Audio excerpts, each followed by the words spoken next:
สบายดีตอนเช้าทานผู้ชมที่เคารพสบายดีท่านผู้ชมที่เคารพต้อนรับทานเข้าสู่ข่าวเช้าอรุณนั้นใหม่จากห้องข่าวสารภาพแห่งชาติลาวข่าวเช้าประจำวันจันทร์วันที่23กุมภาพันธ์2026นำเสนอข่าวเช้าในมื้อนี้สุริวัลย์ผลเยี่ยมข้าพเจ้าคำลาขันธวงศ์สบายดีไงคำล่าเป็นจังใดบรรยากาศการไปปอนบัตรเลือกตั้งอยู่หน่วยเลือกตั้งของคำล่าคึกคืนบ่เจ้าสำหรับในเลือกตั้งอยู่บ้านของเอื้อยเนาะถือว่าบ้านเวียงเจริญนี่ก็ถือว่าคับข้างหนาแน่นและครับเจ้าเองก็ได้ไปใช้สิทธิ์เต็มที่ในการปฏิบัติเลือกตั้งเอาตัวแทนของตนเขาในสภาเจ้าพร้อมเดี๋ยวนั้นทีมข่าวโทรภาพของพวกเขาก็ได้มีบรรยากาศของแต่ละหน่วยเลือกตั้งมานำเสนอซึ่งเห็นได้ว่าประชาชนบรรดาเผ่าหลายจุดหน่วยเลือกตั้งก็ได้พร้อมพากันออกไปใช้สิทธิ์ของตนอย่างคับค้าหนาแน่นท่านผู้ชมทำอินนี่เฮาจะนำทานไปที่ฐานทองหลุนศรีสุริตเลขาธิการใหญ่ประธานประเทศและภรรยาได้เข้าร่วมพิธีเปิดหีบปอนบัตรเลือกตั้งพร้อมกับไปใช้สิทธิ์ปอนบัตรเลือกตั้งในฐานะประชาชนลาวผู้หนึ่งอยู่ที่จุดบ้านทาพลานไซเมืองศรีสัตนานครหลวงเวียงจันทร์ตอนเช้าวันที่22กุมภาพันธ์2026ที่บ้านทาพลานไซเมืองศรีสัตนานครหลวงเวียงจันทร์ท่านทองรุ่นศรีสุริตเลขาธิการใหญ่ประธานประเทศพร้อมโดยภรรยาท่านป้านาลีศรีสุริตได้เข้าร่วมพิธีเปิดหีบปอนบัตรเลือกตั้งสมาชิกสภาแห่งชาติสุดที่10และสภาประชาชนขันแขวงสุดที่5อยู่ที่จุดบ้านทาพลานไซโดยมีท่านอัศพังทองศรีพัดดอนเลขาคณะบริหารงานพรรคนครหลวงเวียงจันทร์และพ่อแม่ประชาชนภายในบ้านให้การต้อนรับเฉพาะจุดหน่วยปอนบัตรที่บ้านทาพลานไซไม่ได้แบ่งออกเป็น2หน่วยเลือกตั้งมีผู้มีสิทธิ์ปอนบัตร 1,315 คนหญิง757 คนท่านผู้วงธรรมวรในบ้านทาพลานไซได้รายงานให้ผู้ว่านับตั้งแต่เช้ามืดเป็นต้นมาได้มีประชาชนมาล้อท่าก่อนฮอดพิธีเปิดหีบบัตรอย่างเป็นทางการด้วยบรรยากาศที่ฟดฟื้นประชาชนผู้ที่มีอายุ18ปีถือว่าตื่นโตดีมาเป็นแน่นหนาแล้วเนาะถือว่าเป็นจำนวนหลวงหลายมาใช้สิทธิ์น้ำพองเฮานี้ก็ดีใจอันนี้นะและอันสองอันพิเศษกว่านั้นก็คือจุดเลือกตั้งห้องการบ้านท่าพลันไซเฮานี้เป็นหน่วย27นี่พิเศษกับมันมีการนำขั้นสูงก็คือท่านเลขาธิการใหญ่เพิ่นมาใช้สิทธิ์น้ำเฮานี่อันนี้เป็นจุดดีอาทิตย์ที่แล้วจนมาถึงมื้อปอนบัตรเลือกตั้งนี้พวกเฮานี่ความพร้อมนี่พร้อม 100% เนาะก็คือว่าหลักการความพร้อมมีอย่างเดียวความพร้อมมันก็ต้องมีสถานที่งามตกแต่งงามเวียกงานป้องกันชาติป้องกันความสงบพร้อมป้องกันได้ดีบ่มีปรากฏการณ์ย่อท้อว่าสันสาสำหรับเมืองศรีสัตนาประกอบมี37บ้านมี77หน่วยเลือกตั้งมีพลเมืองทั้งหมด69,234 คนเป็นหญิง 34,338 คนมีผู้มีสิทธิ์ปอนบัตรเลือกตั้งตัวจริง 51,882 คนเป็นหญิง 26,283 คนในนี้หน่วยเลือกตั้งบ้านมี62หน่วยเลือกตั้งมีพลเมืองทั้งหมด 58,926 คนหญิง 31,199 คนผู้มีสิทธิ์ปอนบัตรเลือกตั้ง 41,408 คนเป็นหญิง 23,049 คนและมีหน่วยเลือกตั้งเคลื่อนที่4หน่วยเลือกตั้งกรณีผู้มีสิทธิ์เลือกตั้งบ่สามารถมาได้เมืองศรีสัตนาของเราก็มี77หน่วยเลือกตั้งพิเศษนะหันก็มีส่วน4หน่วยเลือกตั้งมีการเคลื่อนที่เนาะในการเคลื่อนที่เขาเน้นใส่ผู้เฒ่าผู้แก่ที่มาบ่ได้คนเจ็บที่นอนอยู่โรงหมอปัจจุบันนี้โรงหมอเมืองศรีสัตนาของเราก็คันสูงกลางก็ถือว่ามีหลายแห่งเนาะนับแต่โรงหมอโมสดโรงหมอ103โรงหมอเสถาธิราชถือว่าพวกเราก็ได้เน้นใส่ตรงจุดนั้นแล้วก็โรงหมอหามิสาพวกเราก็ได้เน้นใส่ทางนั้นเป็นต้นเป็นผู้คนเจ็บและผู้พ่อแม่พี่น้องที่มาเฝ้าคนเจ็บนั่นแหละคือบ่สามารถไปปอนสถานที่ต่างๆอยู่ในหน่วยปฏิบัติของบ้านเพิ่นเนาะพวกเขาก็ได้เน้นตัวนั้นในหน่วยเคลื่อนที่พวกเขา4หน่วยคือแบบนั้นเนาะก็หาประกันพวกเขาก็ได้หาประกันว่าบ่มีเหตุให้ต่างๆเกิดขึ้นอยู่ในหน่วยปฏิบัติเป็นต้นเป็นปรากฏการณ์ย่อท้อต่างๆเนาะพวกเขาก็หาประกันได้ว่าให้มีความสงบปลอดภัย 100% เนาะครับให้พ่อแม่ประชาชนได้มีความเบิกบานมนต์ซื่นในการประกอบส่วนในการปฏิบัติในครั้งนี้เนาะให้ไปมาสะดวกสบายเพราะว่าไอ้น้องกองกำลังพวกเขาก็ได้แต่ละจุดพวกเขาก็ได้หาประกันได้ว่าให้มีความสะดวกสบายในการให้พ่อแม่ประชาชนเขามาใช้สิทธิ์ของตนอย่างเต็มที่เนาะพ่อแม่ประชาชนบรรดาเผ่าผู้มีสิทธิ์ปอนบัตรเลือกตั้งสาวนครหลวงเวียงจันทน์เว้ารวมเว้าเฉพาะก็คือประชาชนภายในบ้านทาพลานไซเมืองศรีสัตนาแม่นได้พร้อมกันออกมาใช้สิทธิ์ด้วยบรรยากาศที่ฟดฟื้นมีรู้สึกดีใจที่ได้มาใช้สิทธิ์เลือกตั้ง สมาชิกสภาสุดที่10อยู่ที่บ้านท่าพลานไซเนาะคิดว่าเฮาผู้หนึงที่ได้มีโอกาสที่ใช้สิทธิ์นะมันก็น่าจะมีที่ว่าเพิ่นจะนำพาประชาชนให้มีประเทศชาติเฮาเจริญรุ่งเรืองได้เนาะส่วนประชาชนเนาะส่วนประชาชนบรรดาเฮาเนาะให้มาใช้สิทธิ์ใช้เสียงในการเลือกตั้งครั้งนี้เนาะ พลเมืองเราก็มีความรู้สึกภาคภูมิใจที่ได้มาใช้สิทธิประชาธิปไตยเพื่อเลือกผู้แทนเนาะประชาชนเพื่อมานำพาประเทศชาติให้เจริญก้าวหน้าครับเอามื้อนี้ขอเชิญชวนเด้อเนาะพลเมืองเราเนาะผู้ที่มีอายุ18 ปีขึ้นไปสามารถมีสิทธิ์เนาะใช้สิทธิ์ใช้เสียงของตัวเองให้มันถูกใจถูกตามเป้าหมายของตนเองเนาะผู้ที่มีความรู้ความสามารถเพื่อมานำพาประเทศชาติบ้านเมืองประเทศเราเนาะ การเลือกตั้งเอาสมาชิกสภาแห่งชาติสุดที่10และสภาปฏิชนขันแขวงสุดที่5เป็นสิทธิและหน้าที่ของปฏิชนลาวบรรดาเผ่าตามรัฐธรรมนูญแห่งสาธารณรัฐประชาธิปไตยปฏิชนลาวพลเมืองลาวผู้มีอายุ18 ปีขึ้นไปมีสิทธิ์ปอนบัตรเลือกตั้งฉะนั้นการนำใช้สิทธิ์และหน้าที่สำคัญในการมีส่วนร่วมของปฏิชนเข้าในการคุ้มครองบริหารรัฐเพื่อเฮ็ดให้สาธารณรัฐประชาธิปไตยปฏิชนลาวเป็นรัฐประชาธิปไตยปฏิชน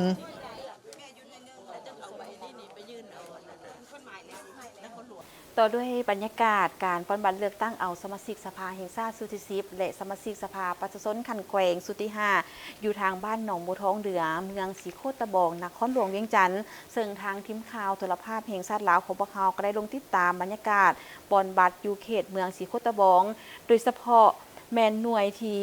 อยู่วัดบ้านหนองบัวทองเหนือ ท่านผู้ชมที่เคารพบรรยากาศปอนบัตรเลือกตั้งเอาสมาชิกสภาแห่งชาติสุดที่10และสมาชิกสภาประชาชนขันแขวงสุดที่5ในขอบเขตทั่วประเทศ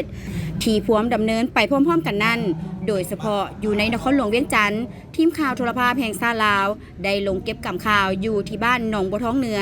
ซึ่งอยู่จุดนี้ได้มีฐานนางปานียาทอตู้รองประธานประเทศได้ลงมาปอนบัตรอยู่หน่วยดังกล่าวโดยเห็นได้ว่าผู้มีสิทธิ์เลือกตั้งได้มาใช้สิทธิประชาธิปไตยของตนตั้งแต่เช้าเพื่อเลือกเอาผู้แทนที่จะเป็นปากกระบอกเสียงตัวแทนของตนไปนั่งในสภาเพื่อนำเอาความคิดความปรารถนาของประชาชนก็คือปัญหาข้อข้องใจที่พบพ่อไปเสนอต่อรัฐบาลบรรดาภาคส่วนที่เกี่ยวข้องสวยแก้ไขซึ่งบ้านหนองบัวท้องเหนือแม่นหนึ่งใน60บ้านของเมืองศรีโคตบองมีพลเมือง 3,148 คนผู้มีสิทธิเลือกตั้ง18 ปีขึ้นไป 2,054 คนภายในบ้านมี2หน่วยปอนบัตรจุดที่1มี8หน่วยนับแต่หน่วย26 5หน่วย50แมนปอนบัตรอยู่ที่วัดศรีสมซื่นจุดที่2นับแต่หน่วย1 5หน่วย25แมนปอนอยู่จุดโรงเรียนมส.หุงเฮืองซึ่งทั้ง2หน่วยได้เริ่มเปิดหีบปอนบัตรอย่างเป็นทางการในเวลา 7:30 โดยมีอนุกรรมการและอำนาจการปกครองและพ่อแม่ประชาชนเข้าร่วมภายหลังคณะรับผิดชอบได้รายงานสภาพและความพร้อมของบ้านก็คือหน่วยเลือกตั้งของบ้านทั้ง2จุดแล้วประชาชนก็ได้เริ่มทยอยเข้ามาเพื่อแจ้งเอกสารยั่งยืนเพื่อแลกเอาบัตรเพื่อปอนบัตรเอาสมาชิกสภาแห่งชาติและสมาชิกสภาประชาชนขั้นแขวงสุดที่5เริ่มแต่ปอนบัตรเลือกตั้งกะแม่นบรรยากาศกะแม่นมีความฟดฟื้นเพราะว่าประชาชนภายในบ้านของพวกเขามีความตื่นโตเพื่อมานำใช้สิทธิ์ของตนเองเพื่อจะเลือกตั้งเอาผู้ที่เขามักประมาณใช้สิทธิ์ฮอตปัจจุบันนี้ประมาณอยู่ได้อยู่ประมาณ 70% ก็กำหนดว่าสิอาจจะแล้วก่อนเนาะเกินคาดหมายที่ทางขั้นเทิงกำหนดให้สำหรับประชาชนอยู่บ้านหนองบัวท้องเหนือได้ตั้งความหวังว่าผู้แทนที่ตนเองเลือกจะช่วยนำเอาทัศนะความคิดเห็นความปรารถนาของตนก็คือปัญหาข้อข้องใจที่พบพ่อไปเสนอต่อรัฐบาลบรรดาภาคส่วนที่เกี่ยวข้องเพื่อช่วยแก้ไขโดยเฉพาะปัญหาเศรษฐกิจและสภาพค่าครองชีพที่สูงขึ้นมีความรู้สึกว่าภูมิใจเป็นอย่างยิ่งที่ได้ใช้สิทธิ์ตนเองมาเลือกเอาผู้แทนเพื่อรับใช้ประชาชนสภาแห่งชาติเป็นผู้หนึ่งที่มีความหมายสำคัญอย่างยิ่งเพื่อว่าเป็นหูเป็นตาเป็นกระบอกเสียงระหว่างประชาชนกับภาครัฐเพื่อว่าพร้อมกันหันเข้ามาสู่ในการพัฒนาสังคมประชาชาติให้มันถึกป้องรองแถว เฮ็ดให้ประชาชนบ้านเมืองของพวกเรามีความเจริญรุ่งเรืองขึ้นภายหน้าเพื่อมาพัฒนาประชาชนบ้านเมืองให้มันดีขึ้นและสิ่งใดในการปฏิบัติหน้าที่ผ่านมาข้างควันมันมีอันดีอันใดก็ส่งเสริมและตัวใดที่มันมีจุดอ่อนข้างข้างก็พร้อมกันได้เปลี่ยนบทเรียนเหตุจังใดให้ประเทศชาติของพวกเรามีความพัฒนาขึ้นนำมือนำกาวขึ้น ที่มาเลือกตั้งให้นะดีมกดีใจที่ว่าสิได้ผู้แทนใหม่แล้วก็เป็นเสื้อมันที่ของประชาชนเนาะเห็นแนวใดสิให้บ้านเมืองเฮาเจริญรุ่งเรืองช่วงนี้มันกำลังบ้านเมืองเฮากำลังเจริญรุ่งเรืองเนาะหนทางแนวใดมันสิสะอาดสะอ้านหั่นนะก็ฝากที่ทั้งผู้แทนเฮานี่เนาะ สำหรับคณะรับผิดชอบเลือกตั้งยูเขตนี้เฮ็ดเวียกนักเหมือนกับเขตอื่นๆ ในการห่างหากักเกี่ยมสถานที่โฆษณาประชาสัมพันธ์ให้ประชาชนรับรู้เข้าใจอย่างลึกซึ้งเกี่ยวกับบ้านเลือกตั้ง โดยเฉพาะรายชื่อชีวประวัติย่อของผู้สมัครรับเลือกตั้ง และวิธีการลงคะแนน เพื่อให้ประชาชนได้เข้าใจอย่างลึกซึ้งต่อการเลือกตั้งในครั้งนี้พร้อมเดียวกันนี้ทางคณะรับผิดชอบเลือกตั้งเขตบ้านหนองบัวทองเหนือเพิ่นได้อำนวยความสะดวกเป็นอย่างดี เพื่อให้พ่อแม่ประชาชนได้มาใช้สิทธิประชาธิปไตยของตนอย่างสะดวก และเชื่อมั่นว่าการเลือกตั้งครั้งนี้จะดำเนินไปด้วยดี และได้รับผลสำเร็จตามคาดหมายที่วางไว้หลังจากที่ออกแล้วให้ย่างมาหาคณะกรรมการในวันนี้ปอนบัตรเลือกตั้งนี้ให้เพิ่นกวดไปต่อที่บรรยากาศของการปอนบัตรเลือกเอาสมาชิกสภาแห่งชาติสุดที่10และสมาชิกสภาประชาชนขันแขวงสุดที่5ก็คือนครหลวงเวียงจันทร์อยู่ที่ทางบ้าน4บุญเฮืองเมืองจันทบุรีนครหลวงเวียงจันทร์ติดตามได้จากโฆษกเอกสารรายงานท่านผู้ชมที่เคารพบรรยากาศการปอนบัตรเลือกตั้งเอาสมาชิกสภาแห่งชาติสุดที่10และสภาประชาชนขันแขวงสุดที่5อยู่วัดศรีบุญเฮืองในมื้อนี้เห็นได้ว่าผู้มีสิทธิ์ปอนบัตรเลือกตั้งมาใช้สิทธิประชาธิปไตยของตนตั้งแต่เช้าเพื่อเลือกเอาผู้แทนของตนไปนั่งในสภาซึ่งบ้านศรีบุญเฮืองมีผู้มีสิทธิ์ปอนบัตรเลือกตั้งทั้งหมด 1,240 คนหญิง640 คนสำหรับหน่วยปอนบัตรที่วัดบ้านศรีบุญเฮืองเป็นอีกจุดหนึ่งที่โทรภาพแห่งชาติลาวทำการถ่ายทอดสดให้ท่านผู้ชมได้เห็นบรรยากาศบัตรเลือกตั้งประวัติศาสตร์ครั้งนี้ซึ่งจุดนี้มีท่านไสสมพรพรหมวิหารกรรมการผู้การเมืองศูนย์กลางพรรคประธานสภาแห่งชาติมาใช้สิทธิประชาธิปไตยปอนบัตรคัดเลือกเอาผู้แทนไปเฮ็ดหน้าที่อันทรงเกียรติในสภาแห่งชาติและสภาประชาชนนครหลวงเวียงจันทร์ท่านผู้ชมบ้านศรีบุญเฮืองมีเนื้อที่ทั้งหมด 311,114 ตารางเมตรประกอบมี329หลังคาเรือนและ344ครอบครัวมีประชากรทั้งหมด 1,954 คนเพศหญิง985 คนในนี้ผู้มีสิทธิ์ปอนบัตรเลือกตั้งมีทั้งหมด 1,240 คนเพศหญิง640 คนในนามพลเมืองลาวผู้หนึ่งข้าพเจ้าก็รู้สึกภาคภูมิใจเป็นอย่างยิ่งที่ได้ปฏิบัติสิทธิพันธะตัวเองในการเลือกเอาตัวแทนที่ดีเอาผู้สมาชิกสภาแห่งชาติก็คือสมาชิกสภาประชาชนครบมาตรฐานเงื่อนไขเข้าไปปฏิบัติหน้าที่อยู่สภาแห่งชาติก็คือสภาประชาชนขันแขวงขันนครหลวงเพื่อเป็นตัวแทนของพ่อแม่พี่น้องประชาชนผู้มีสิทธิเลือกตั้งทั้งหมดและปฏิบัติพันธะมีอย่างสำคัญใน1ก็ปกป้องสิทธิและผลประโยชน์ของประชาชน2ก็ช่วยปัญหาต่างๆที่เขาเจ้าเดือดร้อนอันที่3ก็ออกแห่งโฆษณาเผยแพร่รัฐธรรมนูญกฎหมายให้กว้างขวางลึกซึ้งเพื่อให้ประชาชนเขาได้พนักงานสมาชิกพรรคฐานตำรวจคือประชาชนบรรเภานี่ฮู้เข้าใจและปฏิบัติให้เข้มงวดตามรัฐธรรมนูญกฎหมายพอผ่านมาพ่อเองก็มีหลายอันก็เฮ็ดบ่ทันได้ครบถ้วนหมดถูกต้องหมดตามกฎหมายรัฐธรรมนูญฉะนั้นปัญหานี้ก็เป็นหน้าที่หนึ่งของพลเมืองจะต้องให้การติดตามกฎกาต่อผู้แทนที่ตนเองได้เลือกได้ทีมงานพวกเขาได้สัมภาษณ์ประชาชนที่ปฏิบัติพันธะและสิทธิของตนในการมาเลือกตั้งครั้งนี้ต่างก็มีความหวังว่าผู้แทนที่ตนเองเลือกจะช่วยนำเอาทัศนะความคิดเห็นความปรารถนาของประชาชนก็คือปัญหาข้อข้องใจที่พบพ่อไปเสนอต่อรัฐบาลภาคส่วนเกี่ยวข้องเพื่อช่วยแก้ไขให้ทวงทันมีประสิทธิภาพและยืนยงโดยเฉพาะปัญหาปรากฏการณ์ย่อท่อต่างๆในสังคมเป็นต้นยาเสพติดขี้ลักงัดแงะรวมไปถึงพื้นฐานโครงล่างถนนหนทาง และสภาพเศรษฐกิจปากท้องที่ค่าครองชีพยังสูงขึ้น ซื้อสุเรียนอายุ74 ปี โอ้พอใจดีใจหลายได้มาป้อนบัตรเลือกตั้งผู้แทนมื้อนี้รู้สึกมีความดีใจและภาคภูมิใจที่มีสิทธิ์เลือกตั้งผู้แทนที่ว่าได้มาป้อนบัตรมื้อนี้มีความรู้สึกภาคภูมิใจในการจัดตั้งพรรคหลักของเฮารู้สึกดีใจที่ได้ใช้สิทธิ์ของตัวเองในนามประชาชนผู้หนึ่งพวกเฮาก็ในนามประชาชนบ้านสิบุญเฮืองขอเรียนเชิญทุกท่านที่มีสิทธิ์เลือกตั้งให้เขามาใส่สิทธิ์ของพวกเฮาอย่างเต็มที่สสที่ถือการเลือกตั้งเข้าไปนะขอให้เป็นกระบอกเสียงให้พ่อแม่ประชาชนเบิดทุกภาคส่วนทั่วประเทศขอแสดงความยินดีกับผู้ที่ได้รับเลือกตั้ง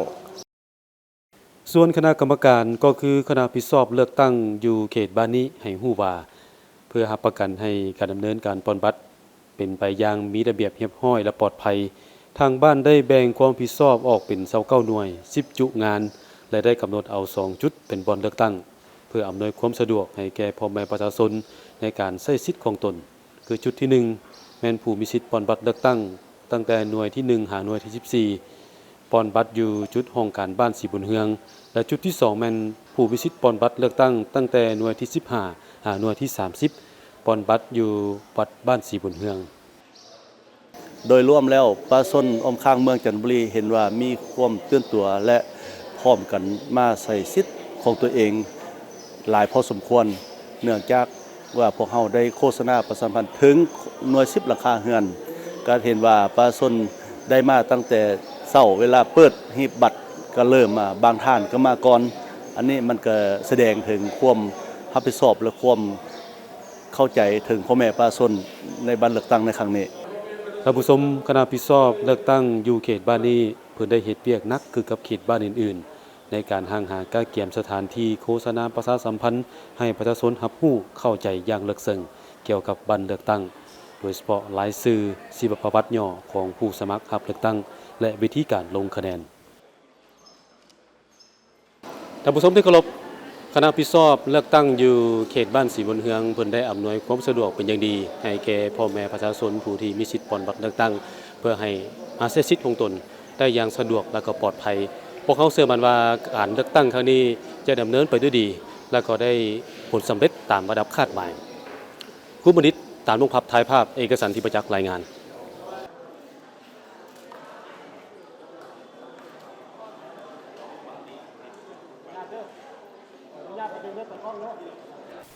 ไปเบิ่งบรรยากาศการปอนบัตรเลือกตั้งอยู่เขตเลือกตั้ง15แขวงจำปาสักโดยอาจารย์สมรวงศ์สุดทีมข่าวโทรภาพแห่งชาติลาวของพวกเราก็ได้ประจำที่สโมสรลักซีแขวงจำปาสักเป็นสถานที่ทานนายกรัฐมนตรีทานสอนไซศรีพันดอนและการนำแขวงจำปาสักได้มาร่วมปอนบัตรเลือกตั้งสมาชิกสภาแห่งชาติสุดที่10และสมาชิกสภาประชาชนคันแขวงสุดที่5ติดตามรายละเอียดได้จากรายงาน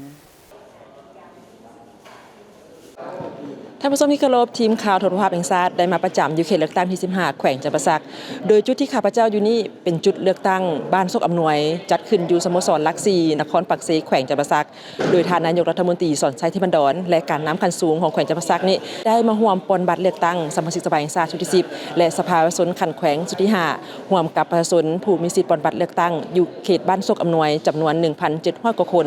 บรรยากาศของการปอนบัตรในครั้งนี้ถือว่ามีความหมายความสำคัญดังนั้นขอเชิญชวนให้หลายๆคนนี้เข้ามาร่วมปอนบัตรนำกัน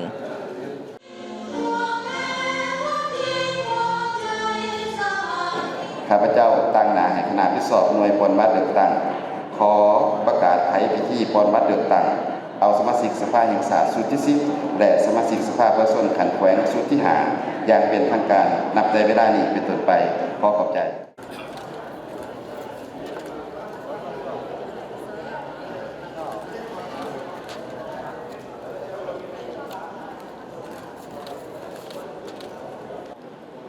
พิธีเปิดหีบปอนบัตรเลือกตั้งสมาชิกสภาแห่งชาติชุดที่10และสภาประชาชนขันแขวงชุดที่5จัดอยู่จุดปอนบัตรเลือกตั้งบ้านซกอำนวยที่สโมสรลักซีนครปักเซแขวงจำปาสักโดยมีท่านนายกรัฐมนตรีสอนไซศรีพันดอนและการนำของแขวงจำปาสักได้มาร่วมปอนบัตรเลือกตั้งร่วมกับประชาชนผู้มีสิทธิ์ปอนบัตรเลือกตั้งบ้านซกอำนวยจำนวน 1,700 กว่าคนหญิง800กว่าคน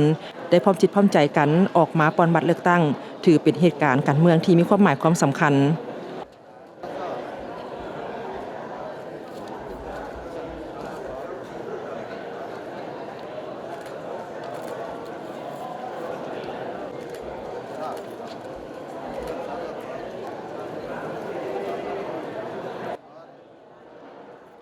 การเลือกตั้งสมาชิกสภาแห่งชาติสุดที่10และสภาประชาชนขันแขวงสุดที่5เนื้อแท้เป็นการสืบต่อจัดตั้งปฏิบัติผันขยายเนื้อในจิตใจมติของประชุมใหญ่ของพรรคในการเสริมขยายสิทธิประชาธิปไตยของประชาชนเข้าในการคุ้มครองบริหารรัฐด้วยการสร้างเงื่อนไขอำนวยความสะดวกด้านต่างๆให้กับประชาชนบรรดาเผ่าได้นำใช้สิทธิประชาธิปไตยตามที่ได้มีการกำหนดไว้ในรัฐธรรมนูญและกฎหมายเพื่อเลือกเอาตัวแทนแห่งสิทธิและผลประโยชน์อันชอบธรรมของตนแต่ว่ามาหอดปัจจุบันนี้แม่นนครปักเสของพวกเขามีความพร้อมหอบด้านห้อยส่วนห้อยที่จะนำพาในการดำเนินการเลือกตั้งโดยเฉพาะเป็นการโฆษณาหาเสียงของบรรดาสหายผู้ออกรับสมัครเลือกตั้งทั้งเป็น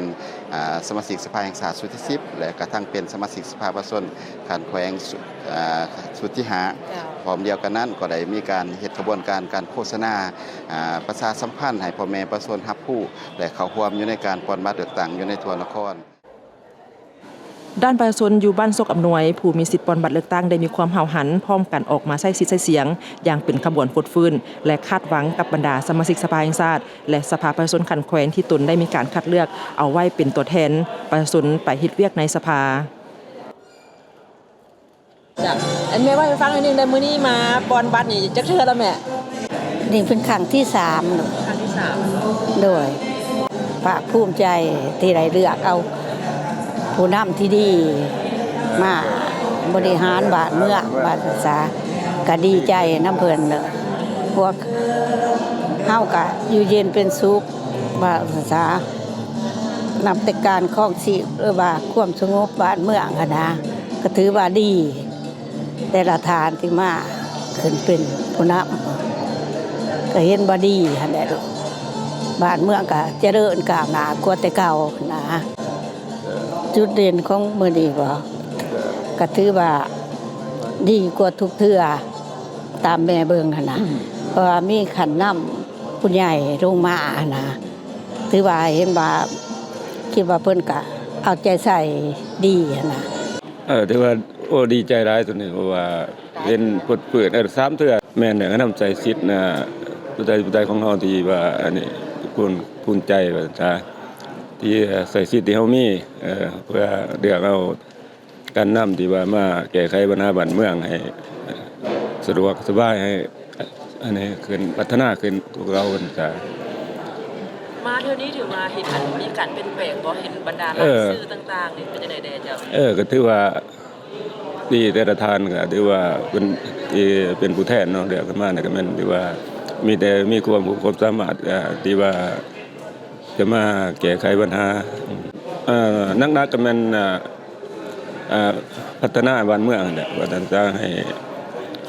เจริญรุ่งเรืองขึ้นกว่าเก่าต่างๆเพราะว่าเทียบทันกับนานาประเทศของเขานะให้มันเก่าไปจุดนั้นการเลือกตั้งเอาสมาชิกสภาแห่งชาติและสภาประชาชนขันแขวงเป็นสิทธิและหน้าที่ของบรรดาทานตามที่มีการกำหนดไว้ในรัฐธรรมนูญแห่งสาธารณรัฐประชาธิปไตยประชาชนลาวฉบับปรับปรุงการเลือกตั้งสมาชิกสภาแห่งชาติชุดที่10และสภาประชาชนขันแขวงอยู่เขตเลือกตั้งที่15แขวงจำปาสักมีพนักงานการนำพาคุ้มครองขันศูนย์กลางขันแขวงนครและเมืองแนวลาวสั่งซ่าสหพันธ์นักรบเก่าองค์การมหาชนของพรรคและรัฐออกรับสมัครรับเลือกตั้งเป็นสมาชิกสภาแห่งชาติและสภาประชาชนขันแขวงพร้อมนั้นยังมีผู้สมัครจากของเขตธุรกิจการผลิตสั้นคนและปัญญาชนสำหรับยุคแขวงจำปาสักมีผู้ออกรับสมัครเลือกตั้งเป็นสมาชิกสภาแห่งชาติชุดที่10จำนวน20ทานหญิง5ทานจากส่วนกลาง7ทานหญิง3ทานจากท้องถิ่น13ทานหญิง2ทานในนั้น20ทานแม่นเลือกเอา15ทานขีดออก5ทานและผู้ออกรับสมัครเลือกตั้งเป็นสมาชิกสภาประชาชนขันแขวงชุดที่5จำนวน70ทานหญิง20ทานเลือกเอา50ทานขีดออก20ทานในทั่วแขวงและได้มีการแบ่งเสมอภาคกันในแต่ละเมืองมีผู้ออกรับสมัครเป็นสมาชิกสภาประชาชนขันแขวง7ทานเลือกเอา5ทานขีดออก2ทานเฉพาะอยู่นครปากเซมี67หน่วยปอนบัตรมีพลเมือง 84,007 คนหญิง 42,600 กว่าคนมีจำนวนผู้มีสิทธิ์ปอนบัตรเลือกตั้งตามสมโนครัว 48,459 คนหญิง 25,100 กว่าคนทั่วแขวงจำปาสักมีหน่วยปอนบัตร615หน่วยพลเมือง 800,000 กว่าคนหญิง 440,000 กว่าคนมีจำนวนผู้มีสิทธิ์ปอนบัตรเลือกตั้ง 460,000 กว่าคน หญิง 234,000 กว่าคนวิลมณีไทยภาพจันทร์สมรวงศ์สดรายงานจากเขตเลือกตั้งที่15แขวงจำปาสัก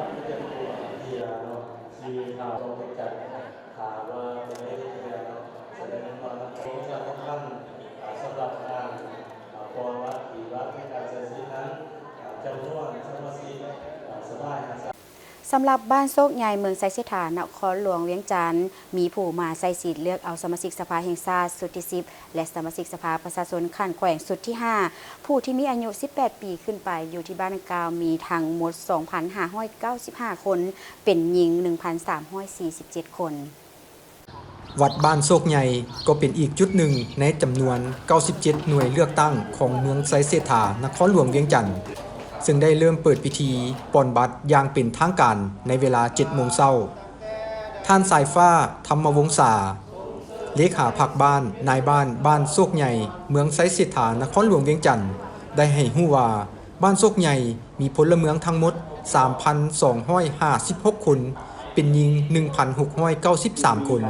ในนี้ผู้ที่มีอายุ18 ปีขึ้นไปในการไปใช้สิทธิประชาธิปไตยเลือกเอาสมาชิกสภาแห่งชาติสุดที่10และสภาประชาชนขั้นแขวงสุดที่5มีทั้งหมด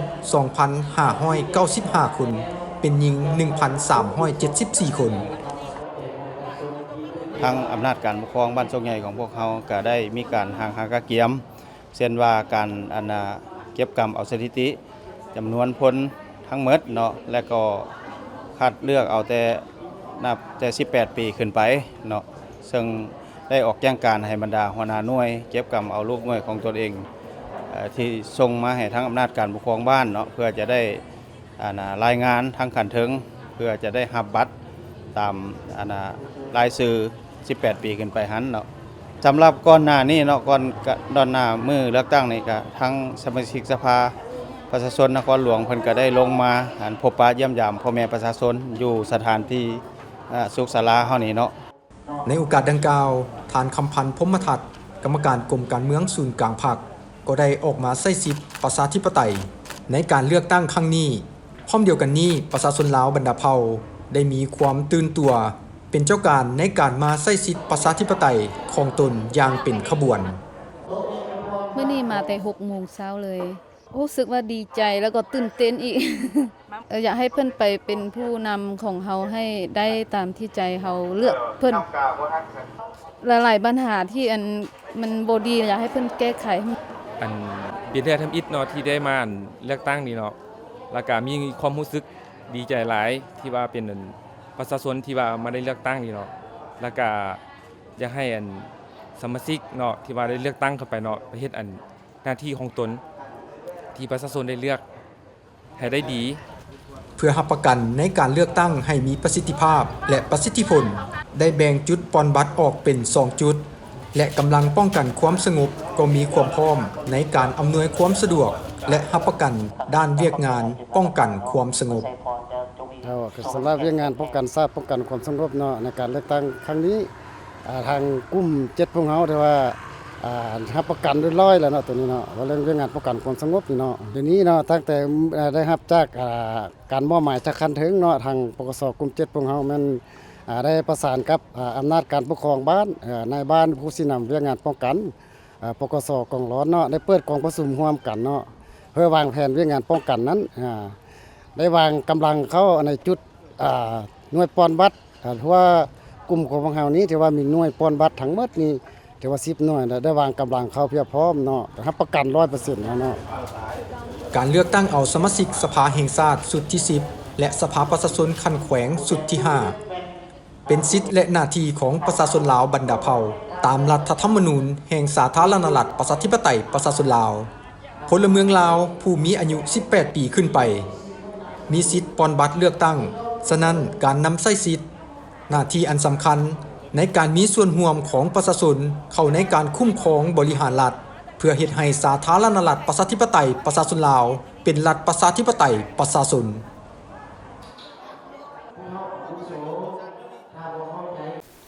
การนำขันศูนย์กลางและการนำแขวงเสียงขวางได้เข้าร่วมใช้สิทธิ์ปอนบัตรเลือกตั้งอยู่เขตที่9แขวงเสียงขวาง